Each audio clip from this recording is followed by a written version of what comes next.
अभी अभी मैंने टीवी पर देखा है, बांग्लादेश में औरतें प्रदर्शन कर रही हैं रोजी रोटी के लिए। वे काम करती हैं रेडीमेड के कपड़ों के कारखानों में, और उसमें 40 लाख लोग लगे हुए हैं। बांग्लादेश भी भारत का ही हिस्सा था, पाकिस्तान भी था।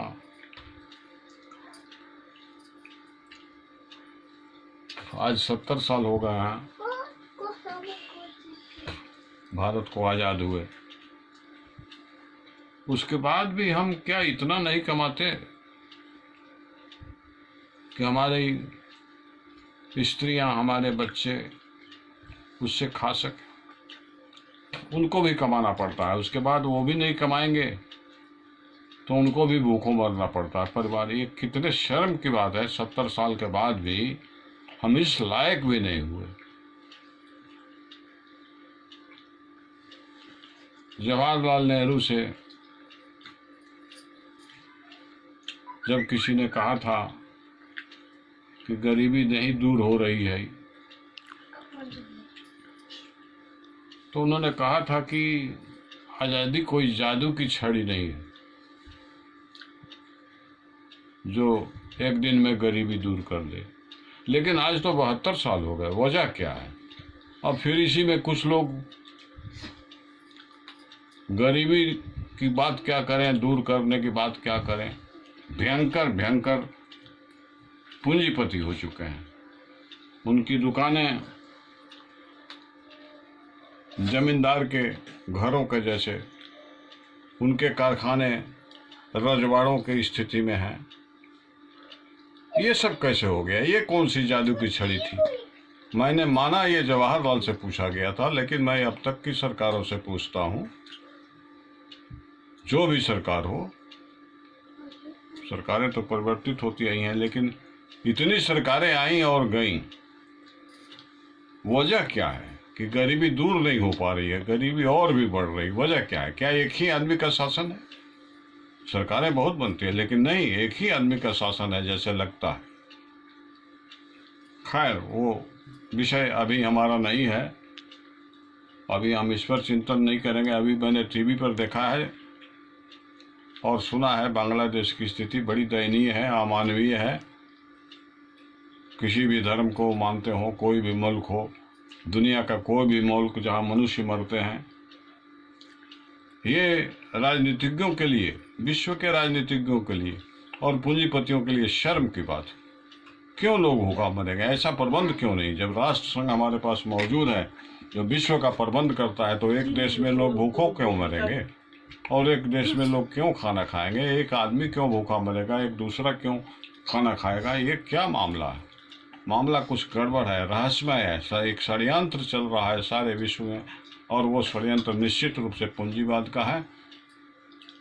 लेकिन जब तक वो दिन नहीं आता है तब तक पूंजीवाद रहेगा, और वो दिन ऐसा भी आएगा कि एक दिन में ख़त्म भी हो जाएगा। जैसा JID टाटा ने कहा था, 10 बरस 5-10 साल से कुछ कम होता होगा, उन्होंने कहा था कि संचार माध्यम का बहुत विकास हो गया है और पब्लिक जानती है दुनिया में क्या हो रहा है। ऐसा न हो कि एक ही दिन में ये सब उलट पलट कर दें। तो वो बुद्धिमान परिवार है और मजदूर श्रेणी के लोग हैं वो लोग, उनके पूर्वज मजदूर थे। खैर, वो विषय भी नहीं है मेरा, लेकिन अभी मैंने जो टिप्पणी की है वो मैं आप लोगों को सुना देना चाहता हूँ। संभव है आज नहीं कुछ फ़ायदा हो, कल कुछ फ़ायदा हो। आज हम सचेत नहीं हो, कल सचेत हों। आज 26 अप्रैल 2020 है। अभी मैंने इसको नोट किया है आप लोगों को सुनाने के लिए। दुनिया भर में कोरोना महामारी के कारण लॉकडाउन चल रहा है, जिसमें गरीब लोग अपने घरों में कुछ भूखे मर रहे हैं और कुछ लोग थोड़े ही दिनों बाद भूखों मरने शुरू हो जाएंगे। जेल के भीतर के कैदियों को सरकार भोजन और मानवीय आवश्यकताओं की पूर्ति करती है। किंतु आम गरीब जनता अपने अपने घरों में छोटे कैद खानों में कैद है। इतिहास में किसी भी प्रकार की सरकार ने अपने कैदियों को किसी भी प्रकार से नहीं मारा है, सिवाय उनके अपराधों के एवज में फांसी की सज़ा से। यदि सरकारी खजानों में वह पैसे जो मजदूरों ने कमाए हैं जमा होते तो गरीबों की यह हालत नहीं होती। किंतु अफसोस, उनके श्रम के फल पूंजीपतियों की तिजोरियों में बंद हैं। श्रमिकों के श्रम का फल सिर्फ वही नहीं है जो हम उनको प्रतिदिन या प्रति माह देते हैं,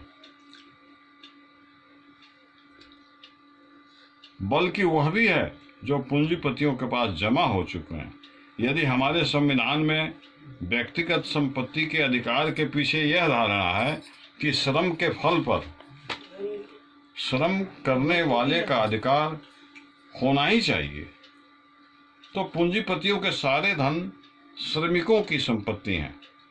पूंजीपतियों ने अपने धनों के लिए श्रम नहीं किया है, बल्कि उसको बटोर लेने के लिए बुद्धि कौशल का प्रयोग कर एक कानूनी अपराध किया है। और सूक्ष्मता पूर्वक विचार करने से यदि न्यायपालिकाएं रुपयों में आश्रित न हो, अर्थात न्याय पाने की शर्तों का पालन रुपयों में आश्रित न हो, तो पूंजीपति दंडित हो सकते हैं। बेहतर होगा पूंजीपति अपने खजाने गरीबों को और उनके बच्चों को भुखमरी से बचाने के लिए उदारता से खोल दें। जब तक मजदूर बेकार हैं और कानून की इज्जत करते हुए अपने भूख से मर रहे बच्चों के साथ कैद हैं, और औषधि निर्माता वे दवाइयाँ और वे पोषक तत्व वाले आहारों को गरीबों में वितरित करते रहें जब तक लॉकडाउन खत्म नहीं हो जाता और मजदूर अपने कामों पर नहीं लौटते, और यह पूंजीवाद को खड़ा रखने में मददगार होगा। ऐसा न हो कि धनों के निर्माता ये गरीब मर जाएं या कोरोना वायरस के जैसे ही पूंजीवाद के लिए एक वायरस हो जाएं, जैसा जे.आर.डी. टाटा ने 10 बरस पहले ही भांप लिया था। ऐसा न हो कि ये एक ही दिन में सब उलट पलट दें। जय विश्व मुक्त प्राणी, जय विश्व मुक्त प्राणी संघ।